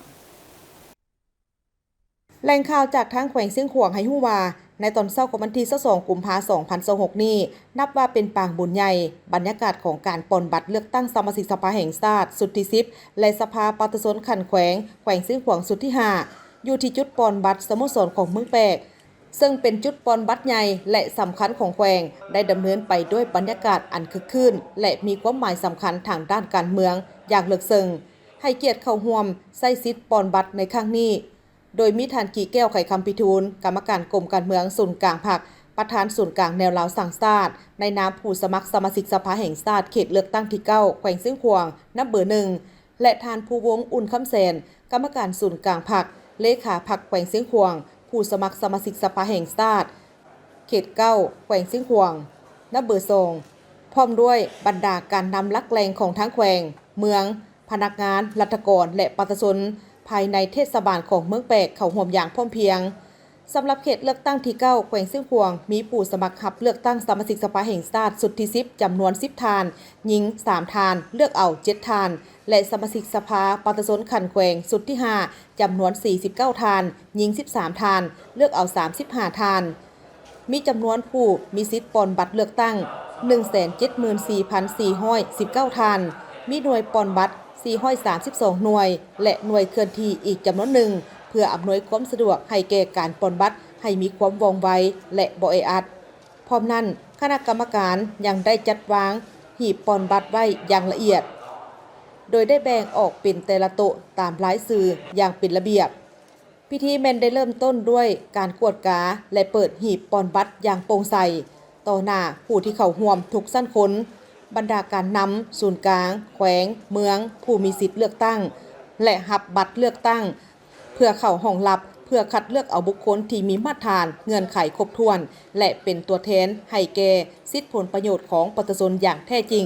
ซึ่งแต่ละจุดเว้ารวมปสพอยู่ที่สโมสรของเมืองแปกก็ได้มีการจัดสรรสถานที่อย่างเป็นระเบียบมีการติดใบรายชื่อและรูปประวัติย่อของผู้รับสมัครเลือกตั้งเพื่อให้ผู้ที่มาใช้สิทธิ์ได้มีการศึกษาข้อมูลอย่างละเอียดก่อนตัดสินใจการมาปอนบัตรอยู่ที่แขวงซึ่งขวางก็คือจุดใหญ่เทศบาลในมื้อนี้แสดงให้เห็นถึงความสามัคคีเป็นปึกแผ่นและความตื่นตัวทางด้านการเมืองของประชาชนบรรดาเผ่าแขวงซึ่งขวางพร้อมกันมาใช้สิทธิ์ของตนในการเลือกเอาสมาชิกสภาแห่งชาติและสมาชิกสภาประชาชนขันแขวงเพื่อเป็นตัวแทนแห่งสิทธิอำนาจและผลประโยชน์ของประเทศชาติก็คือประชาชนเพื่อประกอบส่วนเข้าในการสร้างสรรค์พัฒนาประเทศชาติโดยเฉพาะแม่นแขวงซึ่งขวางให้มีความเข้มแข็งและมีความเจริญรุ่งเรืองไปที่บรรยากาศจุดหน่วยเลือกตั้งวัดธาตุหลวงใต้เมืองไซสิทธานครหลวงเวียงจันทร์เห็นได้ว่าผู้มีสิทธิ์ปอนบัตรเลือกตั้งเขตดังกล่าวออกมาใช้สิทธิ์ของตนอย่างเต็มส่วนพิเศษหน่วยนี้ได้มีทานจุมลีไสยศรอดีตเลขาธิการใหญ่อดีตประธานประเทศก็ได้ออกมาปอนบัตรเอาสมาชิกสภาแห่งชาติและสมาชิกสภาประชาชนขันแขวงเช่นเดียวกันนี่เป็นการแสดงให้เห็นถึงความสำคัญและความเป็นแบบอย่างน้ำหน้าในฐานะที่เป็นพลเมืองลาวผู้หนึ่งบรรยากาศจะเป็นอย่างไรนั้นติดตามได้จากรายงานท่านผู้ชมที่เคารพเว้าแทการปอนบัตรเลือกตั้งสมาชิกสภาแห่งชาติสุดที่10และสมาชิกสภาประชาชนขั้นแขวงสุดที่5นี้แม่นเหตุการณ์ประวัติศาสตร์หนึ่งที่มีความหมายความสำคัญที่สุดของพลเมืองลาวทั้งชาติบ่ว่าจะเป็นพลเมืองลาวที่ปฏิบัติหน้าที่เวียกงานอยู่ต่างประเทศเป็นคิดใหม่แห่งการเสริมขยายปฏิบัติสิทธิ์ของประชาชนบรรดาเผ่าและแม่นขบวนการทางด้านการเมืองของตนเองในการเลือกเอาบุคคลที่มีมาตรฐานครบถ้วนเข้าไปในสภาแห่งชาติและสภาประชาชนขั้นแขวงเพื่อเป็นตัวแทนในการปฏิบัติสิทธิอำนาจของประชาชนบรรดาเผ่าในสภาแห่งชาติและเป็นการปรับปรุงบูรณะสภาแห่งชาติและสภาประชาชนให้มีอำนาจรัฐและระบบการเมืองของเราให้มีความเข้มแข็งและสมบูรณ์ขึ้นนั้นแม่นหน้าที่และความรับผิดชอบโดยกงของทั่วพรรคทั่วรัฐและทั่วกองทัพรวมถึงทั่วบ่วงส่วนเราทั้งชาติสำหรับเขตเลือกตั้งที่1นครหลวงเวียงจันทน์นี้มีผู้รับสมัครเลือกตั้งเป็นสมาชิกสภาแห่งชาติทั้งหมด25ท่านในนั้นจะได้เลือกเอา19ท่านส่วนผู้รับสมัครเลือกตั้งเป็นสมาชิกสภาประชาชนขั้นนครหลวงในแต่ละเขตแต่ละเมือง7ท่านในนั้นได้เลือกเอา5ท่านต่อกับบรรยากาศอยู่จุดปอนบัตรหน่วยเลือกตั้งของวัดธาตุหลวงใต้ทีมข่าวโทรภาพแห่งชาติลาวได้สัมภาษณ์ท่านศิลปิน วง5จักรเลขาผักบานในบ้านทัดลงเตอซึ่งทานได้เว้าถึงบรรยากาศโดยรวมเห็นว่าประชาชนแม่นมีความตื่นตัวมีความเข้าใจแล้วก็ออกมาใช้สิทธิ์ปอนบัตรเลือกตั้งเป็นขบวนการฝึกฟื้นตั้งแต่เช้าๆบางท่านก็แม่นมาศึกษามาอ่านเบิ่งประวัติมาเบิ่งผลงานการเคลื่อนไหวของผู้รับสมัครเลือกตั้งแต่ละท่านใดที่จะสมเป็นสมาชิกสภาแห่งชาติในสุดนี้บรรยากาศโดยรวมเห็นได้ว่าอยู่จุดดังกล่าวนี้มีความเป็นระเบียบเรียบร้อยประชาชนเพิ่นก็มายืนต่อแถวเรียนตามจุดตามแต่ละอนุกรรมการที่เกี่ยวข้องเพิ่นได้ระบุไว้การใช้สิทธิ์ใช้เสียงมื้อนี้อยู่วัดทะลวงใต้นี่บ้านทะลวงใต้แต่แม่นหน่วยปอนบัตรละอยู่อยู่วัดทะลวงใต้2หน่วยเลือกตั้งเนาะหน่วย15กับหน่วย16หลังจากนั้นเวลา 7:00 เฮาก็ได้เปิดพิธีร้องเพลงชาติเนาะบรรดาประชาชนพ่อแม่ประชาชนก็หลั่งไหลเข้ามาปอนบัตรเนาะเป็นปกติผู้ที่ว่ามีสิทธิ์ปอนบัตรเลือกตั้งเนาะนับแต่อายุ18 ปีขึ้นเมื่อเดี๋ยวก็พร้อมเพียงกันมาทยอยมาก็คือว่าการปอนบัตรมื้อนี้ก็สิสำเร็จ100แล้วเนาะกับความหมายคือว่า400เนาะก่อนจะมีพิธียังเป็นทางการนั้นข้าพเจ้าก็ได้มีโอกาสไปสอบถามและก็อบรมบรรดาผู้ออกมาปอนบัตรเลือกตั้งโดยเฉพาะกำนันประชาชนอยู่ทางบ้านทัดลวงเตอเขาเจ้าก็ได้ให้คำตอบและให้คำคิดคำเห็นเป็นสิ่งเดียวกันว่าอยากให้ผู้ที่ได้รับการเลือกตั้งเป็นสมาชิกสภาแห่งชาติและสมาชิกสภาประชาชนในชุดนี้ช่วยในด้านการศึกษาทางด้านสาธารณสุขรวมถึงการช่วยเหลือแม่หญิงและเด็กน้อยในเรื่องงานการศึกษาให้หลายขึ้นพัฒนาเส้นทางต่างๆให้สะดวกสบายเพื่อความไปมาหาสู่กันหลายท่านก็ได้เน้นและก็ย้ำอีกทีว่าอยากให้พัฒนาเกี่ยวกับการแก้ไขปัญหาทางด้านเศรษฐกิจปากท้องของประชาชนนี้แท้ๆอยากได้ผู้แทนที่ว่าเพิ่นนำพาบ้านเฮาแบบให้เจริญหั่นแหละเนาะแบบบันให้เจริญก้าวหน้าแบบสร้างสาบ้านเมืองหั่นนะให้มีความรุ่งเรืองกว่านี้อีกนะอยากให้แก้ไขปัญหาถนนหนทางนะอยากให้บ่อนใดที่ว่าบ้านดันดินแดงบ่เป็นรูปเป็นโน้นก็อยากให้มันไปสร้างไปสร้างนะอยากให้มันเดินเที่ยวสะดวกว่าซั่นๆเนาะเที่ยวเพิ่นแก้ไขที่ว่าถนนหนทางอะล่ะที่ว่านั่นอันบางเทื่อมันมีขี้เหงื่อมีอย่างไรฮะนะเราก็อยากให้เบิ่งพวกที่ว่าอันนั้นให้มันสะอาดสะอ้างตื้มอีกนะเรื่องเศรษฐกิจหั่นล่ะให้เพิ่นพัฒนาให้เจริญทอนประเทศอื่นหั่นล่ะหรือว่ามันยังอยากหน่อยนึงมันยังอยากล่าหลังหน่อยนึงเฉพาะหน่วยเลือกตั้งอยู่จุดบ้านทัดลวงใต้ของเมืองไสเสธานีเป็นหน่วยเลือกตั้งที่15และ16มีผู้มาใช้สิทธิ์ทั้งหมดแม่น 1,600 คนหญิง853 คนหน่วย15นี่แม่นหน่วยที่1ฮอดหน่วยที่21ส่วนจุดอยู่หน่วยที่16แม่นหน่วยที่22ฮอดหน่วย42เพราะว่าบ้านดังกล่าวนี้ประกอบมี42หน่วยคุ้มครองพิเศษไปกว่านั้นหน่วยนี้ให้เกียรติออกมาใช้สิทธิ์ในฐานะที่ว่าเป็นพลเมืองลาวผู้หนึ่งของทางท่านจุมมลีไสยสนอดีตเลขาธิการใหญ่พรรคประชาชนปฏิวัติลาวอดีตประธานประเทศแห่งสาธารณรัฐประชาธิปไตยประชาชนลาวเป็นการแสดงให้เห็นถึงความสำคัญและความเป็นแบบอย่างนำหน้าในฐานะที่เป็นพลเมืองลาวโดยมีพรรคประชาชนปฏิวัติลาวนำพาในภารกิจปกปักรักษาและสร้างสรรค์พัฒนาประเทศชาติท่านผู้ชมที่เคารพนั่นก็เป็นบรรยากาศโดยรวมของจุดปอนบัตรเลือกตั้งอยู่ที่บัตรทัดลวงใต้พวกเขาก็สังเกตได้ว่าจุดดังกล่าวนี้บรรดาผู้ออกมาใช้สิทธิ์เป็นจำนวนล่วงไหลโดยเฉพาะแม่นจุดดังกล่าวของวัดทัดลวงใต้นี้ได้มีการเปิดหีบนับตั้งแต่เวลา 7 โมงเป็นต้นมาคาดว่าจุดดังกล่าวนี้จะให้สำเร็จก่อน 4 โมงแรงของมื้อนี้นั่นเป็นบรรยากาศโดยรวมที่ทางทีมข่าวโทรภาพแห่งชาติติดตามอยู่จุดดังกล่าวศรีสุวรรณถ่ายภาพอนุรักษ์ศิริพงษ์รายงานต่อด้วยบรรยากาศของการปอนบัตรเลือกตั้งสมาชิกสภาแห่งชาติสุดที่10และสมาชิกสภาประชาชนขั้นแขวงสุดที่5อยู่หน่วยเลือกตั้งที่7และที่8บ้านพ้นศรีนวลเมืองศรีสัตนาคนครหลวงเวียงจันทน์ตอนเช้าของวันที่22กุมภาพันธ์2026ท่านเฉลิมไสกรมสิทธิ์กรรมการกรมการเมืองศูนย์กลางพรรครองนายกรัฐมนตรีพร้อมด้วยภรรยาได้มาใช้สิทธิประชาธิปไตยปอนบัตรเลือกตั้งสมาชิกสภาแห่งชาติสุดที่10และสภาประชาชนสุดที่5อยู่หน่วยเลือกตั้งที่7ที่ห้องการบ้านพลศรีนวลเมืองศรีสัตนานครหลวงเวียงจันทน์ บ้านพุนศรีนวลมี2จุดป้อนบัตรเลือกตั้งคืออยู่ห้องการบ้านพุนศรีนวลและโรงเรียนประถมบ้านพุนศรีนวลซึ่งบ้านพุนศรีนวลมีพลเมืองทั้งหมด 1,496 คนยิง813คนมีผู้มีสิทธิ์เลือกตั้งทั้งหมด 1,082 คนยิง615คนเฉพาะอยู่จุดห้องการบ้านหน่วยที่7มีผู้มีสิทธิ์ป้อนบัตรทั้งหมด539คนยิง318คนและอยู่โรงเรียนประถมสมบูรณ์หน่วยที่8มีผู้มีสิทธิ์ป้อนบัตรเลือกตั้งทั้งหมด543คนยิง297คนมื้อนี้ ก็เป็นมือที่มีความหมายสำคัญของประเทศชาตินะเพราะว่าเป็นบ้านเลือกตั้งตัวแทนของประชาชนลาวเพื่อประกอบส่วนเข้าในการสร้างสรรค์พัฒนาประเทศชาติโดยเป็นตัวแทนสิทธิ์ของประชาชนเขาอยู่ในสภาแห่งชาติฉะนั้นข้าพเจ้าก็อยากขอเชิญชวนให้พี่น้องพ่อแม่ประชาชนหมดทุกคนผู้ที่มีสิทธิ์ในการป้อนบัตรเลือกตั้งออกมาใส่สิทธิ์ของตนเพื่อเป็นกระบอกเสียงเลือกเอาผู้แทนผู้ตั้งหน้าของตนเข้าไปในสภาการเลือกตั้งสมาชิกสภานี่เป็นเหตุการณ์ประวัติศาสตร์ของชาตินั่นแหละฉะนั้นบ่อยากให้ผู้ที่มีสิทธิ์มีเสียงในการป้อนบัตรนี่อยู่ซื่อๆเนาะฉะนั้นข้าพเจ้าก็ขอเชิญชวนพ่อแม่พี่น้องประชาชนหมดทุกคนนั่นแหละออกมาใส่สิทธิ์ในการเลือกตั้งเอาบุคคลที่มีความรู้ความสามารถเอาบุคคลที่ดีเด่นเพื่อตั้งหน้าให้ตนเองเข้าไปเป็นสมาชิกสภาใน5 ปีต่อหน้านี้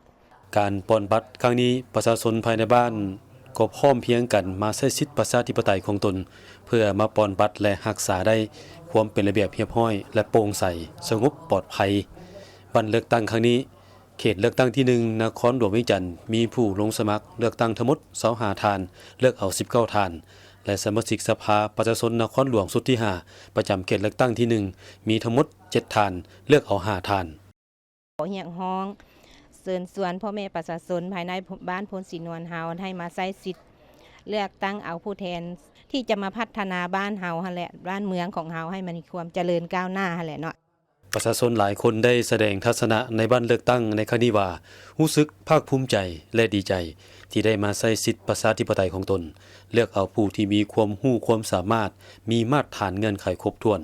ที่จะเป็นตัวแทนของประชาชนลาวบรรดาเผ่าก็คือลงใกล้สิทธิ์ติดแทศกับประชาชนเพื่อนำเอาคำคิดคำเห็นคำเสนอของประชาชนก็คือปัญหาต่างๆที่ประชาชนให้ความสนใจเป็นต้นปัญหาปรากฏการณ์ย่อท่อต่างๆที่เกิดขึ้นในสังคมนำไปเสนอต่อสภาแห่งชาติเพื่อก้าวไปสู่การปรับปรุงแก้ไขให้เป็นรูปธรรมแนวใส่ประกอบส่วนพัฒนาประเทศชาติให้เจริญก้าวหน้าและรุ่งเรืองศรีวิไลรู้สึกเป็นเกียรติมีความภาคภูมิใจเป็นอย่างยิ่งที่ได้ออกมาใส่สิทธิ์เลือกตั้งเชิญชวนบรรดาพ่อแม่พี่น้องประชาชนพวกเฮาหมดทุกท่านจงออกมาใส่สิทธิ์เพื่อไปเป็นตัวแทนพวกเฮาอยู่ในสภาแห่งชาติและสภานครหลวงเฮ็ดหน้าที่ของตนรับใช้ชาติรับใช้ประชาชน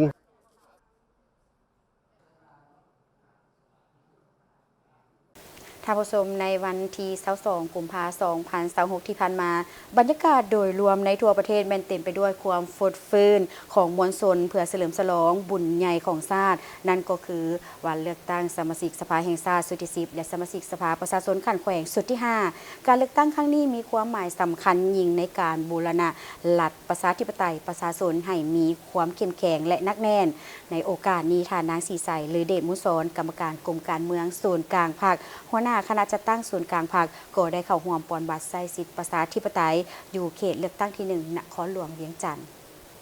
สบายดีบรรดาท่านผู้ชมข้าพเจ้าจันทร์สวรรค์วงศ์เพชรนักข่าวโทรภาพแห่งชาติลาวรายงานจากหน่วยเลือกตั้งบ้านผักขาวเขตเลือกตั้งที่1นครหลวงเวียงจันทน์บรรยากาศอยู่ที่นี่ตั้งแต่เช้าแม้นมีความคึกคืนเป็นพิเศษพอมีพ่อแม่พี่น้องประชาชนทุกเพศทุกวัยต่างก็มีใบหน้ายิ้มแย้มแจ่มใสเพื่อมาเลาท่านำใช้สิทธิ์ของตนจุดพิเศษของการเลือกตั้งครั้งนี้แม้นมีการวางคาดหมาย4ห้อยส่วนห้อยซึ่งประกอบมีผู้มีสิทธิ์เลือกตั้งไปใช้สิทธิ์ครบ1ห้อยส่วนห้อยนำใช้สิทธิ์ตามกฎหมาย1ห้อยส่วนห้อยรับประกันความปลอดภัยห้อยส่วนห้อย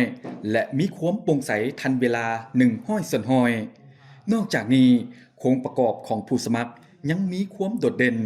โดยมีการเพิ่มสัดส่วนคนหนุ่มและผู้มีอายุรุ่นกลางหลายขึ้นพิเศษการสุกยู่บทบาทยิงทรายโดยวางคาดหมายให้มีแม่ยิงได้รับการเลือกตั้ง30ส่วนห้อยขึ้นไปในระดับชาติมีผู้สมัครสมาชิกสภาแห่งชาติทั้งหมด243ทานเพื่อเลือกเอา175ทานและผู้สมัครสมาชิกสภาประชาชนขันแขวง141ทานเพื่อเลือกเอา745ทานซึ่งล้วนแล้วแต่แม่นผู้ที่มีความรู้ความสามารถและมีเงื่อนไขครบถ้วนพร้อมจะเป็นตัวแทนให้ประชาชนในการประกอบคำคิดคำเห็นปัญหาต่างๆที่ประชาชนให้ความสนใจก็คือปัญหาสำคัญระดับชาติในทัศนะของข้าพเจ้าก็คืออันนั้นอยากเลือกเอาผู้ที่สามารถตอบโจทย์ให้แก่ประชาชนนั่นแหละก็คืออันนั้นสามารถเป็นตัวแทนให้แก่พ่อแม่ประชาชนในการให้ความคิดในการพัฒนาตัวเมืองก็คืออันนั้นบนอยู่ของประชาชนให้มีชีวิตดีขึ้นหั่นแหละก่อนน้องมาเลือกตั้งในมื้อนี้น้องเองก็ได้ศึกษาผ่านสื่อออนไลน์ก็คือทางผ่าน Facebook เนาะถึงผลงานของแต่ละทานที่น้องจะได้เลือกมื้อนี้อยากขอเชิญชวนหมู่เพื่อนทุกคนชาวหนุ่มน้ำกันมาออกซื้อออกเสียงเป็นแรงจูงใจกับทุกคนไปเลือกเอาบรรดาทานต่างๆเด้อสำหรับอยู่หน่วยเลือกตั้งบ้านผักขาวเมืองไสธานีเขตเลือกตั้งที่1นครหลวงวิจันทร์ตามตัวเลขของคณะรับผิดชอบหน่วยปอนบัตรให้ฮู้ว่าเพื่ออำนวยความสะดวกให้แก่ผู้มาใช้สิทธิ์สถานที่ปอนบัตรได้จัดขึ้นอยู่2จุดคือโรงเรียนประถมสมบูรณ์บ้านผักขาวและวัดผักขาวพันนารามมีรายชื่อผู้มีสิทธิ์เลือกตั้งทั้งหมด 3,192 คนหญิง 1,756 คนการเลือกตั้งครั้งนี้ยังได้นำเอาพนักงานนำพาคุ้มครองขั้นสูงลงสมัครหลายกว่า30ทานเพื่อเพิ่มทวีการนำพาของพรรคในองค์การตัวแทนแห่งสิทธิ์และผลประโยชน์ของประชาชนถือเป็นการพันขยายมติองค์ประชุมใหญ่ครั้งที่12ของพรรคให้เป็นรูปธรรมอย่างแท้จริงจัดสวรรค์วงเพชรพรไสมังเนาเมฆนักข่าวโทรภาพแห่งชาติลาวรายงานจากหน่วยเลือกตั้งบ้านผักขาวเมืองไสธานีนครหลวงจันทร์ท่านผู้ชมสำหรับบรรยากาศโดยรวมของการปอนบัตรเลือกตั้งสมาชิกสภาแห่งชาติสุดที่10และสมาชิกสภาประชาชนขันแขวงสุดที่5อยู่จุดหน่วยเลือกตั้งวัดหนองบอนเมืองไสฐานนครหลวงเวียงจันทร์ในตอนเช้าของวันที่22กุมภาพันธ์2026ได้มีผู้มาใช้สิทธิ์ปอนบัตรเลือกตั้งอย่างเต็มส่วนบรรยากาศจะเป็นอย่างไรนั้นติดตามได้จากทีมข่าวรายงานให้เบิ่งมาตรฐานครบถ้วนแล้วเขาก็เอาท่านผู้ชมที่เคารพข้าพเจ้าอยู่ที่จุดหน่วยเลือกตั้งที่18วัดหนองบอนเมืองไสเศรษฐานครหลวงเวียงจันทร์การปนบัตรเลือกตั้งสมาชิกสภาแห่งชาติสุดที่10และสมาชิกสภาประชาชนขันแขวงสุดที่5นี้ซึ่งแม่นการเสริมขยายอย่างแข็งแรงการปฏิบัติสิทธิประชาธิปไตยของประชาชนลาวบรรดาเผ่าโดยเฉพาะแม่นผู้มีสิทธิเลือกตั้งขึ้นตัวสมัครใจไปใช้สิทธิเลือกตั้งเอาตัวแทนของตนเป็นสมาชิกสภาแห่งชาติชุดที่10และสมาชิกสภาประชาชนขันแขวงชุดที่5เข้าเป็นเฮ็ดเวียกอยู่ที่สภาแห่งชาติและสภานครหลวงเวียงจันทน์ซึ่งเป็นองค์การตัวแทนแห่งสิทธิและผู้ผลประโยชน์ของประชาชนลาวบรรดาเผ่าเป็นองค์การนิติบัญญัติปฏิบัติภาระบทบาทรับรองเอารัฐธรรมนูญและกฎหมายตกลงปัญหาสำคัญพื้นฐานของประเทศชาติและติดตามกฎกาเคารพและปฏิบัติรัฐธรรมนูญและกฎหมายของบรรดาองค์การรัฐเฉพาะหน่วยเลือกตั้งที่18จุดวัดหนองบอนเมืองไสเศรษฐานครหลวงเวียงจันทน์นี้ขึ้นกับบ้านหนองบอนมีประชาชนทั้งหมด 1,397 คนหญิง718 คนมีจำนวนผู้มาใช้สิทธิ์ทั้งหมด 1,112 คนหญิง631 คนพิเศษไปกว่านั้นหน่วยนี้ให้เกียรติออกมาใช้สิทธิ์ในฐานะที่เป็นพลเมืองลาวผู้หนึ่งท่านอาจพันทองศรีพันดอนกรรมการศูนย์การพรรคเลขาคณะพรรคนครหลวงเวียงจันทน์ท่านนางบุญคำวรจิตคณะเลขาธิการศูนย์การพรรคผู้ว่าการธนาคารแห่งสาธารณรัฐประชาธิปไตยประชาชนลาวการมาใช้สิทธิ์ในครั้งนี้เป็นการแสดงให้เห็นถึงความสำคัญและความเป็นแบบอย่าง นำหน้าในฐานะเป็นพลเมืองลาวโดยมีพรรคประชาชนปฏิวัติลาวนำพาในภารกิจปกปักรักษาและสร้างสรรค์พัฒนาประเทศชาติในระยะที่ผ่านมาบรรดาผู้รับสมัครเลือกตั้งในแต่ละเขตของเลือกตั้ง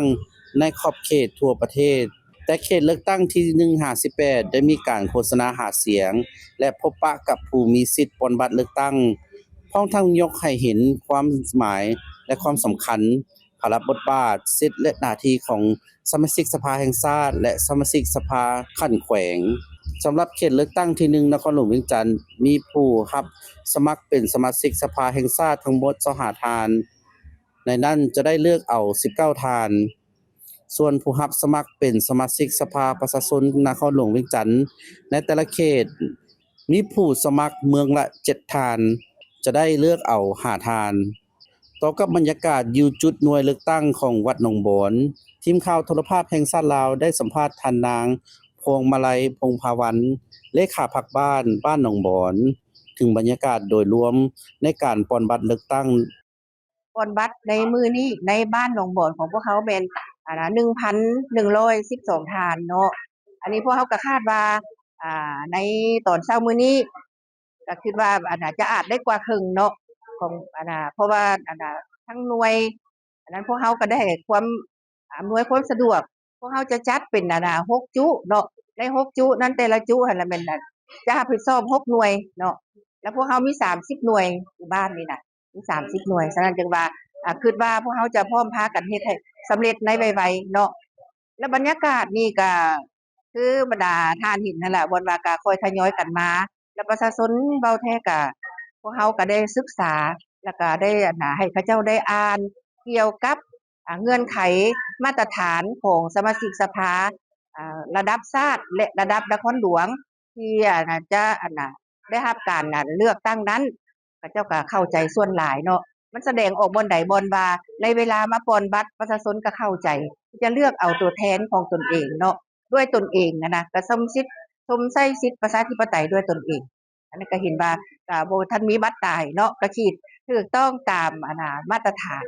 ที่ได้วางไว้เนาะทีมข่าวโทรภาพแห่งชาติลาวยังได้สอบถามและโอ้หลุมยังบรรดาผู้ออกมาใช้สิทธิ์ปนบัตรเลือกตั้งในหน่วยนี้เขาเจ้าได้ให้คำตอบและคำคิดคำเห็นอยากให้ผู้แทนที่ได้รับการเลือกตั้งในเทื่อนี้ช่วยในเรื่องพื้นฐานของรางช่วยสร้างถนนหนทางต่างๆให้สะดวกสบายโดยรวมแล้วอยากให้สมาชิกสภาแห่งชาติสุดที่10และสมาชิกสภาขั้นแขวงสุดที่5นี้พัฒนาและเอาใจใส่เกี่ยวกับการแก้ไขปัญหาเศรษฐกิจและปากท้องของประชาชนให้มีชีวิตการเป็นอยู่ที่ดีขึ้นข้าพเจ้าอยากเสนอให้มีการที่ว่าให้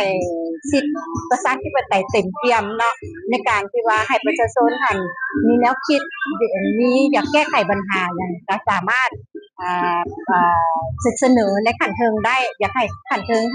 รับรู้เพื่อว่าให้มาแก้ไขโดยเฉพาะในปัญหาทางด้านเศรษฐกิจอยากให้ประชาชนหลุดพ้นจากความทุกข์ยากเนาะตัวนี้เป็นปัญหาที่สำคัญท่านผู้ชมที่เคารพนั่นเป็นบรรยากาศโดยรวมของการออกมาใช้สิทธิ์ปนบัตรเลือกตั้งอยู่จุดหน่วยเลือกตั้งที่18วัดหนองบอนเมืองไสเศรษฐานครหลวงเวียงจันทน์สังเกตเห็นได้ว่าผู้มีออกสิทธิ์มีปนบัตรเลือกตั้งออกมาใช้สิทธิ์เป็นจำนวนหลายและมีบรรยากาศปื้นภายหลังนี้มีการเปิดหีบบัตรตั้งแต่เวลา 7:00 นเป็นต้นมาและคาดว่าฮอดเวลา 17:00 นของมื้อนี้จะได้ปิดหีบบัตรอย่างเป็นทางการส่วนว่าความคืบหน้าของการนับคะแนนเสียงและบรรยากาศต่างๆนั้นทีมข่าวโทรภาพแห่งชาติลาวของพวกเขาจะได้รายงานให้บรรดาท่านรับรู้และรับทราบในแต่ละภาคข่าวคำเพชร ชัยวงศ์ถ่ายภาพทุกกรศิลาเพชรรายงาน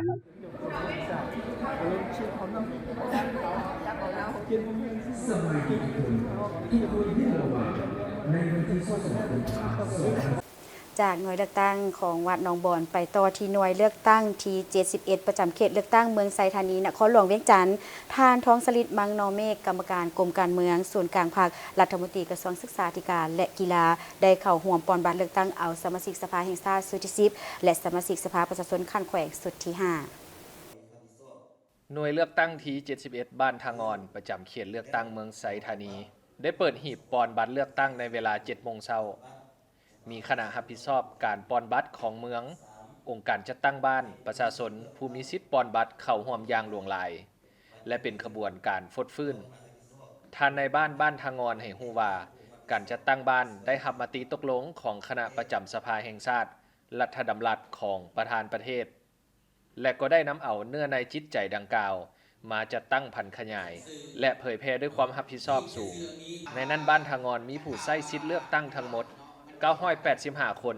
หญิง405คนโฆษณาเนาะผ่านทางโทรโคง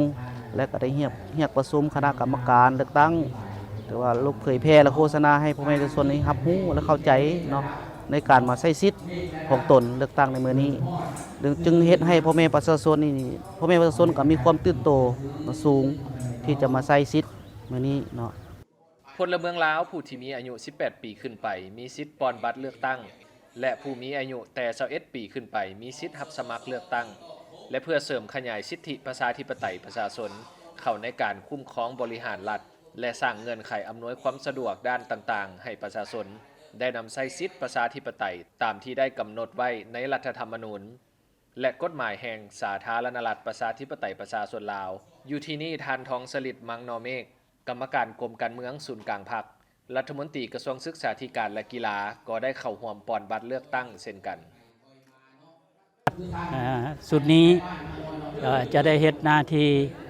อย่างสมเกียรติเป็นตัวแทนให้แก่พ่อแม่ประชาชนในการเข้าร่วมประชุมสภาจะได้นำเอาแนวคิดจิตใจของพ่อแม่ประชาชนที่มีปัญหาเพื่อไปเสนอต่อสภาการเลือกตั้งสมาชิกสภาแห่งชาติสุดที่10และสภาประชาชนขันแขวงสุดที่5แม่นสิทธิและหน้าที่ของประชาชนที่ได้กำหนดไว้ในรัฐธรรมนูญแห่งสาธารณรัฐประชาธิปไตยประชาชนลาวและกฎหมายว่าด้วยการเลือกตั้งสมาชิกสภาแห่งชาติและสภาประชาชนขันแขวงเพื่อเลือกเอาตัวแทนแห่งสิทธิผลประโยชน์อันชอบธรรมของประชาชนบรรดาเผ่า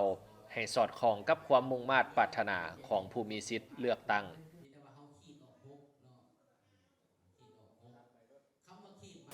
ไปเบิ่งบรรยากาศของการปอนบัตรเลือกตั้งเอาสมาชิกสภาแห่งชาติสุดที่10และสมาชิกสภาประชาชนขันแขวงสุดที่5อยู่ทางบ้านทงสังนางเมืองจันทบุรีนครหลวงเวียงจันทน์เห็นว่าประชาชนจำนวนหลายได้พร้อมเพรียงกันไปใช้สิทธิประชาธิปไตยของตนถูกต้องตามระเบียบกฎหมายที่ได้กำหนดไว้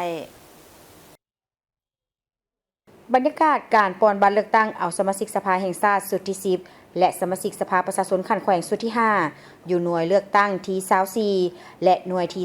25บ้านทงสังนางเมืองจันทบุรีนครหลวงเวียงจันทน์แม่นเต็มไปด้วยบรรยากาศที่ฟดฟื้นซึ่งบ้านทงสังนางมีพลเมืองทั้งหมด 2,296 คนหญิง 1,186 คน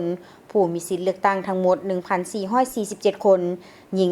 734 คนแบ่งออกเป็น2จุดเลือกตั้งคือจุดที่1อยู่ห้องการบ้านทงสังนางเป็นหน่วยเลือกตั้งที่24และจุดที่2อยู่วัดทงสังนางเป็นหน่วยที่25ซึ่งทั้ง2หน่วยได้เริ่มเปิดหีบปอนบัตรอย่างเป็นทางการในเวลา 7:30 นาที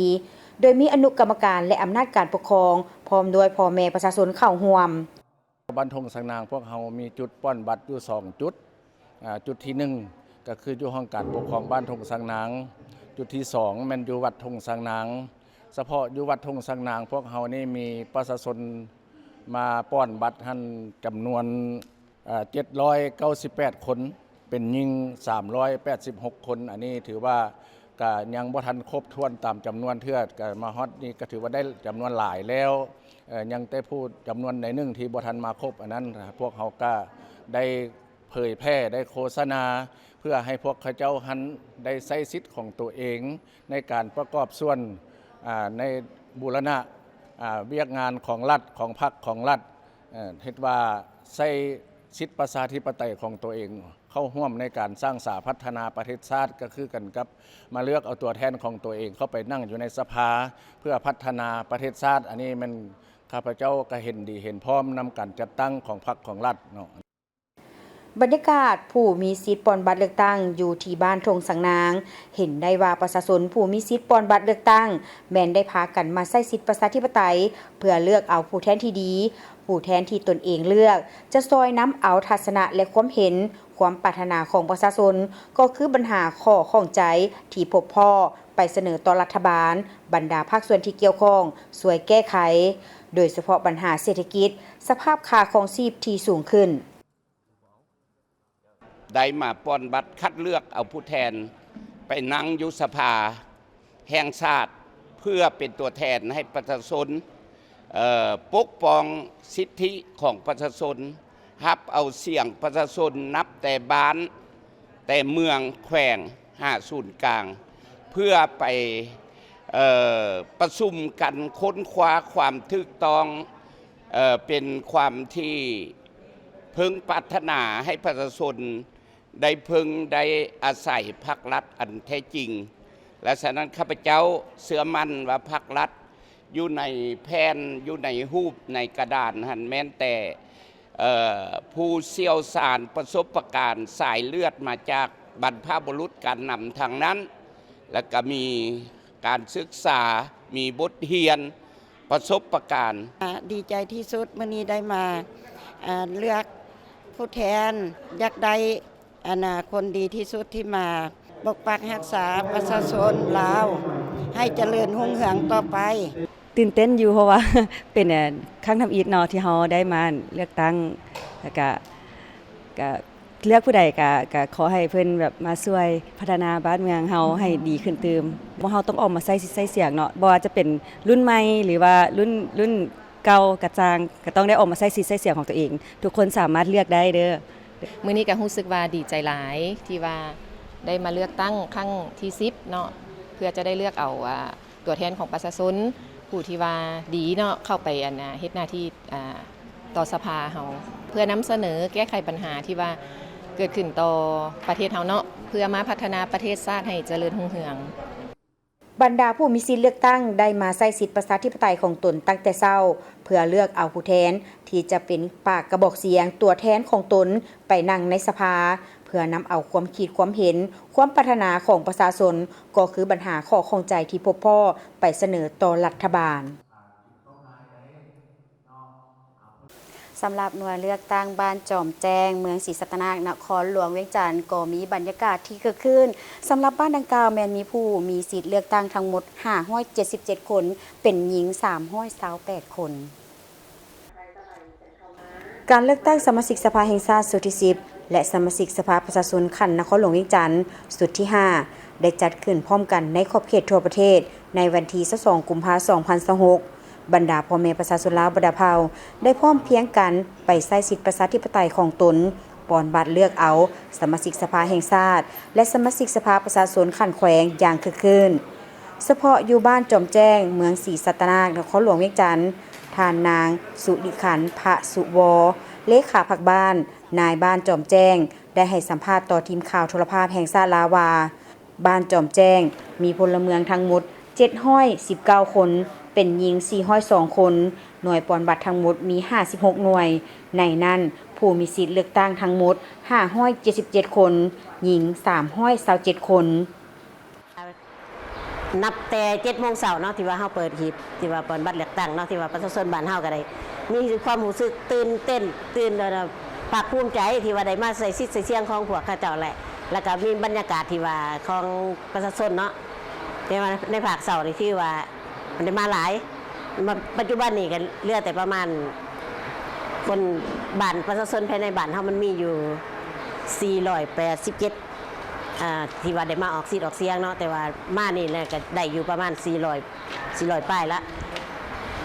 400ป้ายกว่าคะแนนแหละเนาะแล้วยังเหลือก็บ่หลายแม่นประชาชนเฮาก็ได้พร้อมเพรียงเฮียงหน้ากันมามาร่วมมาใช้สิทธิ์ปอนบัตรเลือกตั้งเอาผู้แทนที่ดีเข้าในสภาเนาะอันนี้ก็ชมเชยของประชาชนบ้านจอมแจ้งได้เอาคิดเอาใจใส่ในการปอนบัตรเลือกตั้ง ทีมข่าวโทรภาพแห่งชาติลาวยังได้สัมภาษณ์ทานนาง อาดีนามหาวงศ์ประชาชนบ้านจอมแจ้งที่แสดงความคิดเห็นเกี่ยวกับการเลือกตั้งในครั้งนี้สอบถามและโอลมมายังบรรดาผู้ออกมาใช้สิทธิ์ปอนบัตรในหน่วยนี้เขาเจ้าได้ให้คำตอบและคำคิดคำเห็นอยากให้ผู้แทนที่ได้รับการเลือกตั้งในเทื่อนี้จะช่วยแก้ไขปัญหาที่ประเทศเฮาเผชิญอยู่ในปัจจุบันโดยเฉพาะปัญหาด้านการพัฒนาเศรษฐกิจสังคม ปลื้มปิติดีใจเนาะที่ได้ออกสิทธิ์ออกเสียงเลือกตั้งเอา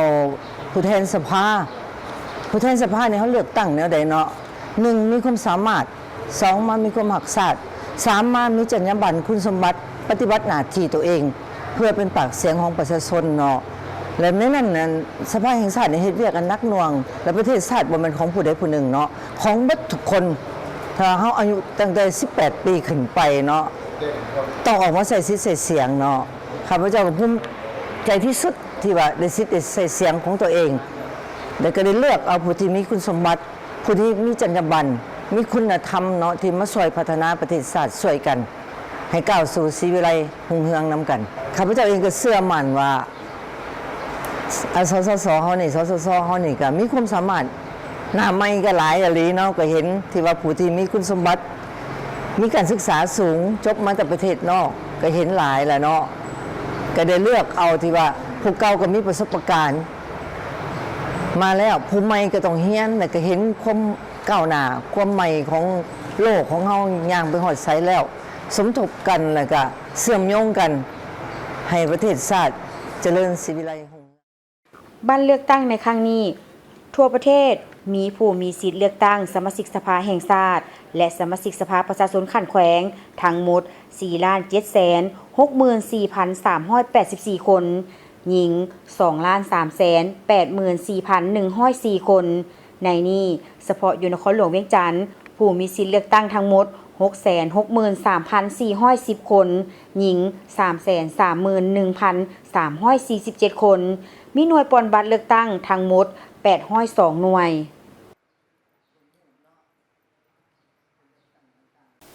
การนำผักและลาดประชาชนคุมบ้านจอมมณีเมืองไซสิฐานนครหลวงเวียงจันทน์ได้ออกไปใช้สิทธิ์เลือกตั้งเอาสมาชิกสภาแห่งชาติสุดที่10และสมาชิกสภาประชาชนขันแขวงสุดที่5อย่างเป็นขบวนฟดฟื้นตั้งแต่เช้าๆของเมื่อวันที่22กุมภาพันธ์2026ซึ่งเป็นวันเลือกตั้งทั่วประเทศในตอนเช้าของวันที่22กุมภาพันธ์2026อยู่กลุ่มหนึ่งบ้านจอมมณีเมืองไซเซฐานครหลวงเวียงจันทน์โดยมีทานเพชรพรหมพิพักษ์กรรมการกรมการเมืองศูนย์กลางพรรคคณะเลขาธิการศูนย์กลางพรรคหัวหน้าห้องว่าการศูนย์กลางพรรคพร้อมด้วยพ่อแม่ประชาชนได้มาใช้สิทธิ์ของตนในวันเลือกตั้งด้วยบรรยากาศฝดฟื้นโดยประชาชนผู้มีสิทธิ์เลือกตั้งนับแต่อายุ18ปีขึ้นไปแม้นได้เอาใจใส่ปฏิบัติพันธะสิทธิประชาธิปไตยของตนอย่างเต็มส่วนด้วยความเป็นเจ้าการเพื่อเลือกเอาผู้แทนแห่งสิทธิผลประโยชน์อันชอบธรรมของประชาชนเข้าในสภาแห่งชาติและสภาประชาชนขันแขวงก็คือนครหลวงเวียงจันทน์ถือว่านับแต่มือเฮาเริ่มต้นมาฮอดมือนี้เนาะเป็นมือวันที่22เดือน2 2026ที่พวกเฮาปนบัตรนี้ถือว่าพวกเฮาได้สำเร็จ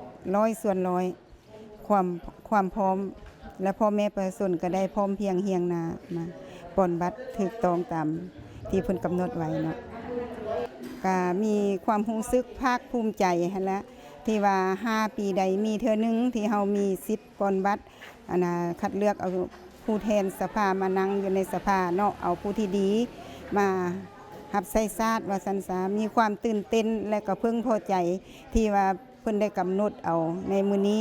และเอาผู้ที่ดีเข้ามานั่งในสภาเนาะบรรยากาศปอนบัตรมื้อนี้ก็ถือว่าบรรยากาศคึกคืนพอสมควรเนาะว่าพ่อแม่ประชาชนก็ตื่นโตบางคนก็มาขอปอนแต่ 5:00 นแต่พวกเฮายังบ่ได้เปิดหน่วยปอนบัตรแล้วก็ได้แนะนำให้เขาเจ้าเข้าร่วมพิธีเปิดน้ำกันแล้วปอนเนาะเพราะว่าหน่วยปอนบัตรพวกเฮานี่มันเป็นหน่วยปอนบัตรที่พิเศษมีการนำขั้นสูงมาปอนนำพวกเฮาก็สั่นแล้วพวกเฮาต้องได้เอาใจใส่ในการปอนให้มันเป็นระเบียบเรียบร้อยและรับประกันได้ความจบงามเฉพาะข้าพเจ้ามีความเชื่อมั่นว่าพ่อแม่ประชาชนจะเลือกเอาผู้ที่ดี มีความรู้ความสามารถเข้าในสภาเพื่อแก้ไขปัญหาต่างๆปัญหาสำคัญปัญหาพื้นฐานของประเทศชาติวันนี้ก็รู้สึกตื่นเต้นหลายตื่นเต้นตั้งแต่เมื่อคืนเพราะเป็นการเลือกตั้งครั้งแรกเลยแล้วก็ไปส่องอ่านข้อมูลมาไว้หลายบางคนแล้วผู้ใดเหนื่อยก็มีความรู้สึกอยากได้คนที่ตั้งใจที่จะเลือกเนาะพออ่านมาว่าประวัติเขาจะเป็นจังได๋ว่าก็แต่ละปีทันทีก็จะผ่านกันเฮ็ดเวียกหยังมาแล้วก็มีความตั้งใจแบบใดแน่หั่นน่ะแล้วก็ที่จะตรงกับเฮาเลือกไว้บ่โดยให้แบบว่าบ้านเมืองมีความถูกต้องถูกต้องแล้วก็ชัดเจนหลายกว่านี้โดยทางด้านกฎหมายแล้วก็การปฏิบัติเวียกงานทุกอย่างให้มีความชัดเจนแต่รู้สึกว่าตื่นเต้นหลายแล้วก็น่าสนใจเป็นข้อเจอที่แปลกใหม่ดีด้วยเอาเลยตามที่น้องเคยเลือกกับเลือกผู้ที่มีความรู้และก็มีความตั้งใจแท้โดยแล้วก็เพื่อพัฒนาบ้านเมืองในสิ่งในหลายสิ่งมื้อนี้ก็รู้สึกดีใจหลายที่ได้มาใช้สิทธิ์ตัวเองในการเลือกตั้งผู้แทนผู้ที่จะมาเป็นผู้นำของประเทศเฮาเนาะก็มีแต่ก็อยากให้เพิ่นพัฒนาประเทศชาติบ้านเฮาหั่นแหละให้มันดีขึ้นเรื่อยๆหั่นแหละก็ชีวิตการเป็นอยู่ของประชาชนเฮานี่แหละเนาะสำคัญที่สุดก็เฮ็ดให้ประชาชนมีชีวิตการเป็นอยู่ที่ดีเลยเขตเลือกตั้งที่1นครหลวงเวียงจันทน์มีผู้สมัครรับเลือกตั้งเป็นสมาชิกสภาแห่งชาติสุดที่10จำนวน25ทานหญิง7ทานในนั้นเลือกเอา19ทานและผู้ลงสมัครรับเลือกตั้งเป็นสมาชิกสภาประชาชนขันแขวงสุดที่5มีทั้งหมด7ทานเลือกเอา5ทานพร้อมนี้ผู้มีสิทธิ์ปอนบัตรเลือกตั้งหลายทานได้ให้สัมภาษณ์เป็นเสียงเดียวกันว่าตนเองมีความรู้สึกภาคภูมิใจและดีใจหลายที่ได้มาใช้สิทธิ์ของตนเพื่อเลือกเอาผู้แทนผู้ที่มีความรู้ความสามารถมีมาตรฐานเงื่อนไขครบถ้วนกล้าเว้ากล้าเสนอซื่อสัตย์บริสุทธิ์ต่อชาติต่อประชาชนและหวังว่าผู้ที่ตนเองเลือกนั้นจะเป็นตัวแทนของประชาชนลาวบรรดาเผ่าและลงใกล้ชิดติดแท้กับบรรดาประชาชนเพื่อนำเอาคำคิดเห็นคำเสนอของประชาชนก็คือปัญหาต่างๆที่ประชาชนมีความสนใจเป็นต้นบรรดาปรากฏการณ์ย่อท่อต่างๆที่เกิดขึ้นในสังคม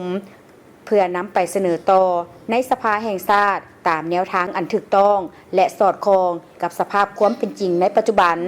ให้ได้รับมากผลบ้านจอมมณีมีพลเมืองทั้งหมด 6,934 คนหญิง 3,548 คนในนี้เฉพาะหน่วยปอนบัตรกลุ่มหนึ่งบ้านจอมมณีเป็นหน่วยที่5มีผู้มีสิทธิ์ปอนบัตรทั้งหมด648 คนหญิง330 คน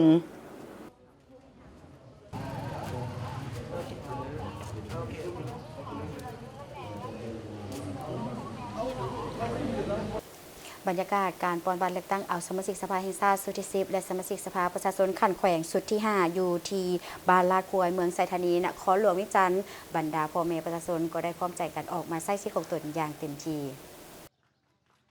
คณะกรรมการเลือกตั้งขันบ้านได้เริ่มจัดตั้งปฏิบัติมาตั้งแต่ต้นเดือนกุมภาได้มีคำสั่งแจ้งการคำแนะนำจากขันเทิงและก็ได้เริ่มปฏิบัติเก็บกำสำรวจแต่งตั้งคณะผิดชอบอยู่แต่ละหน่วย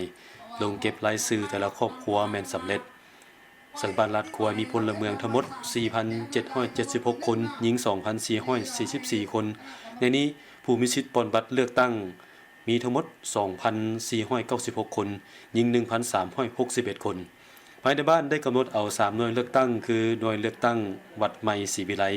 เป็นหน่วย87ของเมืองโรงเรียนปฐมสมบูรณ์เป็นหน่วย88และหน่วยเลือกตั้งวัดทาลาดควายเป็นหน่วย89ของเมืองบ้านพวกเฮาหันเทว่ามีอยู่3หน่วยเลือกตั้งเนาะหน่วยที่1และแม่นหรือว่าหน่วยที่87ของเมืองไซธานีเนาะเทว่าแม่นจุดแม่นอยู่ห้องการบ้านไปพวกเฮานี้เนาะเทว่ามีตัวเลขหันเทว่า783คนเป็นหญิง432คนเนาะหน่วยที่2หรือว่าเป็นหน่วยที่88ของเมืองไซธานีจุดเลือกตั้งอะไรแม่นอยู่โรงเรียนประถมสมบูรณ์บ้านลาดควายพวกเฮาเนาะเท่าว่ามีจำนวนพลทั้งหมดเนาะผู้มีสิทธิ์เลือกตั้งนี่แต่มัน873คนเป็นหญิง456คนเนาะและหน่วยเลือกตั้งที่3ของบ้านหรือว่า หน่วยเลือกตั้งที่89เนาะที่ว่าของบันเซนีฮันและแม่นจุดสถานที่และแม่นอยู่วัดนาทีทองรัดขวยคุม6เนาะอันนั้นแม่นที่ว่าบ้านรัดขวยพวกเฮาเนาะที่ว่ามี3หน่วยเลือกตั้งที่ว่ารวมทั้ง3หน่วยเลือกตั้งที่ว่าพวกเฮามีพลเมืองทั้งหมดและแม่น 2,496 คนเนาะเป็นหญิง 1,361 คนเนาะอันนี้แม่นรายชื่อผู้มีสิทธิ์ปอนบัตรเลือกตั้งตัวจริงว่าซะเนาะอันนี้ผู้มีชื่อในนั้นหันก็มีจำนวนหนึ่งเนาะที่ว่าผู้มีสิทธิ์ปอนบัตรเลือกตั้งที่มาจากท้องถิ่นอื่นเนาะหรือว่าเพิ่นมาเป็นคนภาคเซาหรือว่ามาอยู่รัฐขวายพวกเฮาที่ว่ามาอยู่ฮอดอยู่สวนแต่ว่าบ่มีเงื่อนไขจะไปป้อนบัตรอยู่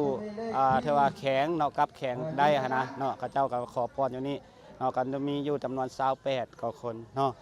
นอกจากนี้ผู้มีสิทธิ์เลือกตั้งยังได้ประกอบคำเห็นต่อการเลือกตั้งสมาชิกสภาแห่งชาติสุดที่10และสมาชิกสภาประชาชนนครหลวงสุดที่5ซึ่งได้ทัศนาว่า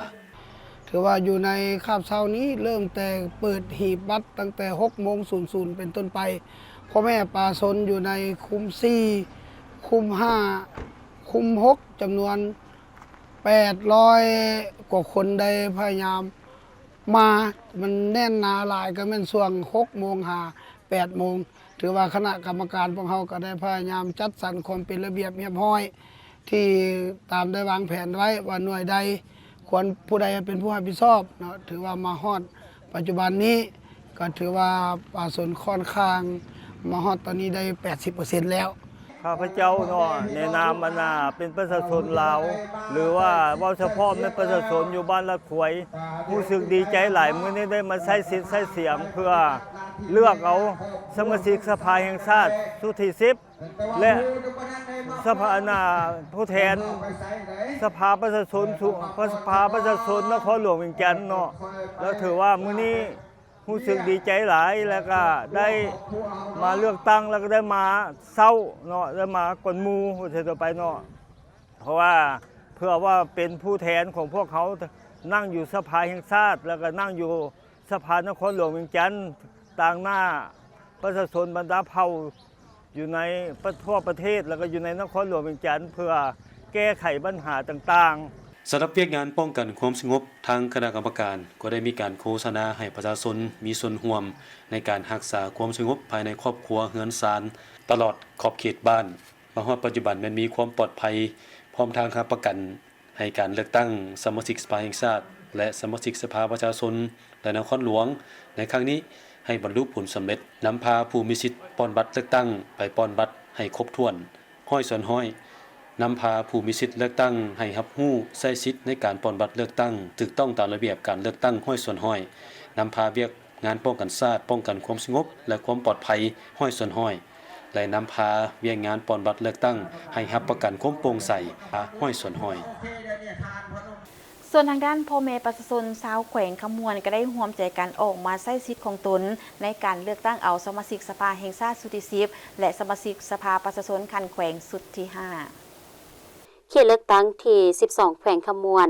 มีผู้ลงสมัครรับเลือกตั้งเป็นสมาชิกสภาแห่งชาติสุดที่10จำนวนทั้งหมด14ท่านยิง3ท่านในนั้นเลือกเอา10ท่านผู้ลงสมัครรับเลือกตั้งเป็นสมาชิกสภาประชาชนคันแขวงสุดที่5มีจำนวนทั้งหมด70ท่านยิง23ท่านในนั้นเลือกเอา50ท่านพลเมืองทั่วแขวงมี 462,137 คนยิง 230,888 คนในนี้ผู้มีสิทธิ์ป้อนบัตรทั้งหมด 296,137 คนยิง 149,036 คนมี396หน่วยป้อนบัตรเฉพาะหน่วยป้อนบัตรจุดที่1บ้านนาบงเมืองท่าแขกมีท่านวสัยพงษ์สวรรค์กรรมการกรมการเมืองศูนย์กลางภาคประธานคณะกวดกาศูนย์กลางภาคพร้อมด้วยท่านไสสนาโคตรภูธรกรรมการศูนย์กลางภาคเลขาพรรคแขวงขมวนท่านบุญมีพิมพ์สอนประธานสภาประชาชนแขวงท่านปริญญาเอกสมสะอาดอุ่นศรีดาประธานคณะกรรมการปกครองแขวงก็ให้เกียรติไปใช้สิทธิ์ของตนหน่วยป้อนบัตรที่1บ้านนาบงมีพลเมืองทั้งหมด 1,749 คนยิง 880 คน ผู้มีสิทธิ์ป้อนบัตร948 คนหญิง540 คน ส่วนหน่วยป้อนบัตรจุดที่2บ้านโพนสะอาดมีท่านโพไซไสยสอนกรรมการศูนย์กลางภาครัฐมนตรีกระทรวงแรงงานและสวัสดิการสังคม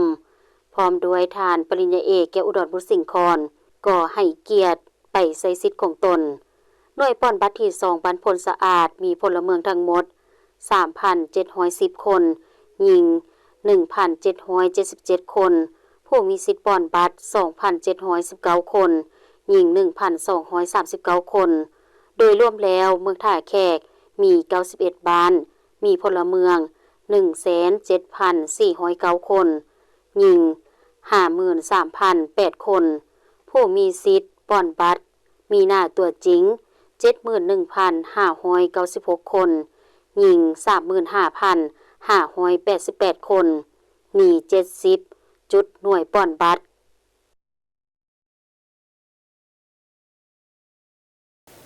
หมดเวลาสำหรับการรายงานข่าวพักเศร้าเพียงเท่านี้ขอบใจทุกท่านที่ให้เกียรติติดตามรับชมแล้วกลับมาติดตามการรายงานข่าวในพวกเราได้ใหม่ในข่าวภาคต่อไป